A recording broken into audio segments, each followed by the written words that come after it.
በጣም ያሳዝናል። ሊሊ እንግዲህ ህመሟን መቋቋም አቅቷት አስፓልት ላይ መንገድ ላይ ሄዳ ወድቃ ተዘግራለች ማለት ነው። ከዛም እንግዲህ ማን ቢያገኛት ጥሩ ነው? ያው የአክስቷ ተላላኪ ጀገራ ነው ያገኛት። እንግዲህ እሱም እንዳትወጪ እንዳትሄጂ እባክሽ፣ እኔ እናቴን በራሴ መንገድ አስፈታታለሁ፣ አንቺ ግን እንዳትሄጂ እያለ ባቡሬ ቢለምናትም እሷ ደግሞ እኔ ህይወቴ ማለፉ ካልቀረ እናንተ ሰላም መኖር አለባችሁ፣ እናትህም በእኔ ጦስ አንድ ነገር እንድትሆን አልፈልግም፣ እኔ አክስቴን ጠንቅቄ አውቃታለሁኝ፣ ስለዚህ መሞት ካለብኝም ራሴ መሞት አለብኝ እያለች ትላለች። አደይ እንግዲህ ከገጠር ከገባች በኋላ ብርሃኔን መንገድ ላይ አግኝታት አይኗን እንግዲህ ሸፍና ከኋላ እህቴ እንዴት ነሽ? ደህና ነሽ ወይ? እንዴት ትቀበኛለሽ ብዬ ነበር እያለች ትጠይቃታለች። እንግዲህ አሁን አደይ ትክክለኛውን አባቷ ለሌላ እንደሚድራትና እንደደገሰላት የምትነግራት እህቷ ናት። ይህም ሚስጥር ልታገኝ የምትችለው ከእናቷ ነው። አባትየውም እንግዲህ እነሱም የማያደርጉላትን ነገር ሁሉ ዴቭን እንደማታገባው ነው እንግዲህ ሁሉም የአደይ እናትና አባት ተጣልተዋል ማለት ነው። የአደይ እናትና አባት ሁለቱም እንዲጎዱብኝ አልፈልግም ትላለች እናቲቱ። እህቷ የምታፈቅረውም አንቺ አታገቢውም በማለት ነው እንግዲህ ለልጅቷ የነገረቻት። አሁን ግን አይኔ እያየ ዴቭ እናታገቢም እያለች ነው። እህትሽም ትጎዳለች፣ አንቺም ትጎጃለች። ስለዚህ ለሁለታችሁም አይሆንም። ሁለታችሁም ሳትጎዱብኝ ሌሎቻችሁን የተለያየ እንዲታገቡ ነው። አደይ ዴቭን የምታገባው ከሆነ እና ይሄ ነገር ከተጨረሰ አንዷ ልጅ ትጎዳለች ስላለች እናት፣ አባትየው ደግሞ መጀመሪያውንም ክብር ለሚገባው ክብር ነው የምሰጠው፣ በሀገር ቤት ሊያስከብረኝ ለሚመኘው ነው የምሰጠው። ልጄ ደረሽልኝ፣ በትልቅ ድግስ ላይ ተደግሰች ክብር ያለው ሰው ስታገቢ ነው የምደሰተው እያለ አባትየው እንግዲህ ለልጁ ሳይሆን የሚያስበው አባትየው አካባቢ ክብር እንዲሰጠው ለክብር ብቻ እንጂ የልጅቷን ምቾትነትና አላየም። ለገንዘብ እየሸጣት እንዳለ ነው የሚታየው። ስለዚህ ለዛ ሰው ነው የሚድሩት ያለ ነው ማለት ነው።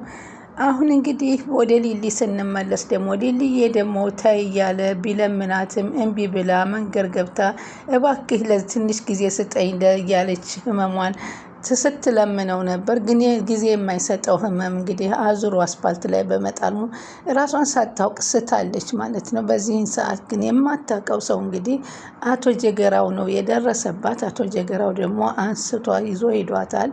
እንግዲህ ወስዶ እንደሚያስረክባት ነው። ባቡሬ ግን እየሄዶ ይሄኑ ጀገራውን እየተከታተለው ነበረ። ግን እናቲቱን ደግሞ ኧረ እባክህ ተወኝ፣ እናት የለህም እንዴ? እህት የለህም እንዴ? ለምን አትተወኝም ስትለው አንቺ ልጄ የሚወድሽ ከሆነ ልጅሽ መጥቶ ያስጠልሽ እያለ ነበረ። እናቶች ክብር ሊገባቸው ይገባል። ይህም ባቡሬ እናት እንግዲህ የስቃዋ ሊበቃ ይገባል። ግን እሷ ልጄ ከሚጎዳብኝ ሊሊ ከምትጎዳብኝ እኔ ልጎዳ እያለች ራሷን እያስቀደመች ነው። እሱ ደግሞ ሊሊ ደግሞ በአንጻሩ እኔ አንድ ጊዜ ህይወቴ የሚያልፍ ነው፣ ስለዚህ ባቡሬም ሆነ የባቡሬ እናት እንዲጎዱብኝ አልፈልግም እያሉ ከራሳቸው የበለጠ ለሰዎች እየአዘኑ ይገኛል። ሰላም ወደ ቻናሌ ተከታዩ ሰላማችሁ በያላችሁበት ይብዛልኝ። ቻናሌ አዲስ የሆናችሁ ሰብስክራይብ፣ ላይክ፣ ሼር እያደረጋችሁ አበረታቱኝ። እንግዲህ አደይ ድራማ አደይ ወደ ገጠር ከገባች በኋላ አባቷን አግኝታ ሰላም ብላ፣ አባቷም እንግዲህ ልጄ እዚህ ይሻልሻል እኮ ከዛ ከቆሳሳ ማድ ቤት ከመሰለ ቤት እናትሽ ጋር ለምን ትቀመጫለሽ? የኔ ቤት እኮ ቆንጆ ቤት ነው፣ ትልቅ ቤት ነው፣ ያማረ ነው፣ ከኔ ቤት ተቀመጭ ስላት አይ እናቴ እኮ ነች ያሳደገች፣ በኮሳሳ ጎጆዋ በዛው በነበርኩበት ነው እንጂ የምቀመጠው ከአንተ ቤት አልቀመጥም ስትል ጥለው አባቷን ሄዳለች። ብርሃኔም እንግዲህ አግኝታት አደይ እየመጣሽ ወይ ዴቭን ልታገቢው ነው ወይ ብለው ሲጠይቋት አዎ አለቻቸው። የዚህን ጊዜ ብርሃኔ እንግዲህ አሁን እናቲቱ ዴቭን እንድታገባ አልፈለገኝ። ምክንያቱም በእህትና ማች መካከል ጸብ እንዲመጣ አልፈለገችም። ምክንያቱም መጀመሪያ ባርኮትን ነው እንጂ ታገባለች ተብሎ ሲወራ የነበረው በፊቱን ይዘው የዴቭን የሚያውቁት ነገር ስለሌለ ነው ብርሃኔም ልታፈቅረው የቻለችው። በዚህ መካከል ሁለቱ ጡቶች ልጆቼ መጣላት የለባቸውም ብለው እናት ወስነዋል። አባት ግን እንደዚሁ ለሀብታም ድረው ሊያስቀሯት ይፈልጋሉ። ባቡሬ እንግዲህ አስቸኳይ ነገር በቃም ሊልዬም ተይ ተይ እያለ እየለመናት ነበር። አንተም እኔ እናትህን እንደዚህ እንድትሰቃይስ እንድትሞት ስለማትፈልግ እኔም የራሴን አክስቴን ጠንቅቄ ስለማውቃት እባክህ ለገንዘብ ስትል የማታደርገው ነገር የለም። ስለዚህ እባክህ እናትህን እንገላታለን እያሉ ያስፈራሩ ስለሆነ እኔ ምን ያህል እንደምታስብልኝ ይገባኛል። ግን ይህ ነገር እንዲፈጠር አልፈልግም። እባክህ ቢያንስ ያንተን እናት እንኳ ላትርፍልህ ሂጄ እጄን እሰጣለሁ ብላ አሸንፋው ነበረ ሄደችው። ባቡሬ ደግሞ በጣም ያሳዘነችው በዚህ በሽታዋ እየተሰቃየ እያለች እንደዚህ ሆና ደግሞ ጭራሽ ይሄ መሆን የለባትም እያለ ነው። ከዛም ያሰቃዩታል ብሎ ስለሚያስብ ነው። የባቡሬና የልጁ የገጀራው ጓደኝነት እንግዲህ በጣም ጓደኛ ሆነው አንድ አይነት ስራ በሊሊ አክስት አማካኝነት አንድ ላይ ይሰሩ ነበር። ግን ያን ስራ አንድ ላይ እየሰሩ እያሉ ባቡሬ ከዚህ በፊት ያለውን ህይወቱን እናውቀዋለን። እሱም ያንኑ ስራ ነበር ሲሰራ ነበር። ግን ሊሊን ካገኘ በኋላ የእገታውን ስራ ትቶታል ማለት ነው። በቅርብ ጊዜ ተለውጧል። ይቅርብኝ ሊሊን ካገኘሁ ጥሩ ህይወት ልምራ ብሎ ከዚህ ነገር አቁሞ ነበር። በዚህ ጊዜ ጓደኛው በዚህ ሰዓት ለእኔን ከድቶኝ ለሴት ብሎ ጥሎኝ ሄደ። አንቺ ልጅሽ ከዳተኛ ነው፣ እኔን ለሴት ነው የከዳኝ እያለ ነው። አሁን በእናቲቱ የሚናገረው እናትህም ማዳን ከፈለክና ሊሊን አምጣ እያለው ነበር። እሱ ግን ባቡሬ አይስማማም። እናቱ ግን በፍጹም ልትለቀቅ አልቻለችም። ከዛ ላይ በጣም አሳቢ ሆነው እናቱ ምን ላይ እንዳለች እንኳ እስካሁን ምንም የሚያውቀው ነገር የለም። እናቱን የሚያስፈታበትን መንገድ እየፈለገ ባለበት ሰዓት ነበር ሊሊ እንግዲህ ጭራሽ የሚያበሳጭና የሚያናድድ ነገር የሰራችበት። ራሷን አሳልፋ ትሰጥና አንተ እናትህን መልስ እያለችው ነበር። እሱ በፍጹም እኔ እንደዚህ ላደርግ አልችልም እያለ ነበረ። ሊሊ እንግዲህ የራሱን እናትንም ሊሊንም የሚያድንበት ዘዴ እንዳለው ነግሯት ይሄዳል። እሱ አሁን እናቱን ያገተበት ሰውዬ አንቺ ኧረ እባክህ ተነጋገሩና ተግባቡ፣ እናት የለህም ወይ ስትለው እህት የለህም ወይ ለምን ትጨክንብኛለች ስትለው እንግዲህ ይሄ ሰውዬ ግን በጣም ጨካኝና አረመኔ ነው። አዳምና ሔዋን ናት እንትን ያለችው ሔዋን ናት ከገሃነም ያወጣችውና አንቺ ምንም አትረቡም፣ ሴት የሚባል አልወድም፣ በፍጹም አልወድም፣ እኔ ሴቶችን እጠላችኋለሁ እያለ ነው። ስለዚህ አንቺን አይፈልግሽም። አሁን ሊሊን ነው የመረጠው። ስለዚህ በልጅሽ እዘኔ፣ ልጅሽ አይወድሽም እያለ እናቲቱንም ቢያደርጋትም እናትየዋ ግን በፍጹም ይህን የኔ ልጅ አይልም በፍጹም አለችው ማለት ነው። እኔን ነው የሚፈልገኝ። ስለዚህ እባክህ እኔ እንደፈለጋችሁ አድርጉልኝ፣ ሊሊንና ባቡሬን ግን ምንም ነገር እንዳታደርጓቸው አደራችሁን እያሉ እያስጠነቀቀቻቸው ትገኛለች።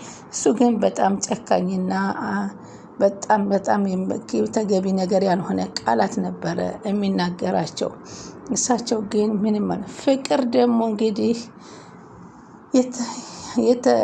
ፍቅር እንግዲህ እንደምታዋት እሱን ፍለጋ የቤዛን ወንድም ሄዳለች። የቤዛ ወንድም እንግዲህ እነ ባቡሬ አግተው ቤት ውስጥ አስቀምጠውታል። ምክንያቱም አንድ ነገር ካልተደረገ እንደማትወጣ እሷን የት እንዳለች ካልተናገርክ እናቴን የትም አትወጣትም ብለው እንግዲህ አንድ ቦታ ላይ ቁጭ አድርገውታል።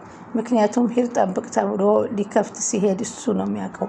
ስለዚህ አሁን ደግሞ ቤዛ ደግሞ ስለ ወንድምሽ ማወቅ አለብሽ ተናገሪ እየተባለች ነበር። እኔ በወንድሜ ምንም ማውቀው ነገር የለኝም፣ እንደውም ጠፍቶኛል አይተሽው ከሆነ እያለቻት ነው። በተጨማሪ ደግሞ ቤዛ ፍቅርን የሆነ ስራ እንስራ፣ ከእናትሽ ገንዘብ አትጠብቂ፣ ኮሚሽን የሚያስገባ ስራ ከኔ ጋር ሆነሽ ስሪ። ምንድን ነው ስራው ስትላት ከዳኒ ጋር ተነጋገሪ። ዳኒ ደግሞ ያንቺን ዳኒ ነው እሱም ብታገቢ ይሻልሻል ስታት እኔ በፍጹም አነካልሽም ወንድምሽን እዛው ውሰጂው ብላ ነበረ የተባባሉት። አሁን ግን እንድትሰራ እየገፋፋቻት ትገኛለች። በተጨማሪ እንግዲህ ደግሞ ያቺ ሩታ ደግሞ ሄዳ ዶክተሩን እንግዲህ ወድቃ አውቃ እንደ ፌንት ሆና ወድቃ እንዲያክማት ካደረገች በኋላ ፍላጎቷን እዛ ቁጭ ብላ ስትጠይቀው ነበረ። ስለዚህ ደግሞ አሁን ደግሞ ሩታም ደግሞ ዶክተሩን ፈላጊ ሆናለች፣ ቤዛም ትፈልገዋለች። ይህ ሁሉ ነገር እንግዲህ መጨረሻ ዶክተሩ ለማን ይገባዋል ብላችሁ ታስባላችሁ? እስኪ እናንተም ሀሳብ አስተያየት ጻፉበት። ባቡር እንግዲህ እናቱ የት እንዳለች ካወቀ በኋላ ሊሊንም ወደ አክስትየዋ ሳይወስዳት ሕክምናዋን እንዳትቋረጥ ያደርጋታል። ምክንያቱም ሊሊ ከመንገድ ላይ ሆኖ ዶክተር አግኝቷት ነበር። ይቺ ልጅ የት ነው የምትሄደው ብሎ መኪናውን አቆሞ ብታይን አቆሞ የት ልትሄድ ነው ብሎ ሲጠብቃት ምን እያደረግሽ ነው? ግቢ ወደ ቤት ወደ መኪና ላድርስ ሲላት ሰው እየጠበቅኩ ነው ስትለው እኔም ላጣብቅሻ አላት። አይ እኔ አልጠብቀኝ ሂድ አለችው ማለት ነው። ከዛም ለባቡሬ ግን እንዳትነግረው ባቡሬ እኮ ጠፍተሽው እየፈለገች ነበረ አላትና ለባቡሬ ደውሎ ሊሊን እንዳያት ጠቀሰላት። እንግዲህ ከዶክተሩ ተለያይታ ስትሄድ ነው እሷ ወደቀችው። አሁን ደግሞ ፍቅርና ቤዛ የሚጣመሩበት ነገር በጣም ነው። ቤዛ ስራ አግኝታ ምን አይነት ስራ ልታሰራት ነው ፍቅርን የሚለው ነገር በጣም አስቸጋሪ ነው። ገንዘብና ገንዘብ እንዴት እንደሚመጣ ማወቅ አለብሽ፣ ብዙ ገንዘብ ታገኛለሽ እያለቻት ነው። አሁን መድኃኒቶችን እዛ ያሉ በመድኃኒቶችን ትክክለኛ መድኃኒቶች እየቀየረች እየሸጠች ለመተዳደር አንድ ያግዛት ሰው ስለምትፈልግ ፍቅርን ይሄን ታግዘኛለች ብላ ፍቅርን እንግዲህ እየጠራች ነው። ፍቅር በዚህ ግዛት ብልጥ ከሆነች ደግሞ ያንን ካወቀች በኋላ ብታጋልጣት የበለጠ ጥሩ ነበር። እሷ ጋር ግን ሰርታ ወንጀል እንዳትገባ ነው የሚያስፈልገው። አሁን ስለዚህ አንቺ ጋር አልሰራም እያለቻት ነው። ወንድሟም እንግዲህ ከዛው ተቀምጧል። እንግዲህ እሷን በለመደችው እንግዲህ የገጀራን ቤት የምታውቀው ሴትዮዋ የታገተችበትን ቦታ የምታውቀው ቤዛ ናት። ምክንያቱም ወንድሟ እዛ ቦታ እንዲሄድ ስለነገራት እሷን እየተከታተለ ባቡሬ ይሄድና እሷን በምትቆምበት ቤት ላይ ሲገባ እንግዲህ እሷ ቁልፍ ይዛ ልትከፍት ስትል ያገኛታል። በዛው እናቱን ያገኛል። አመሰግናቸዋለሁ።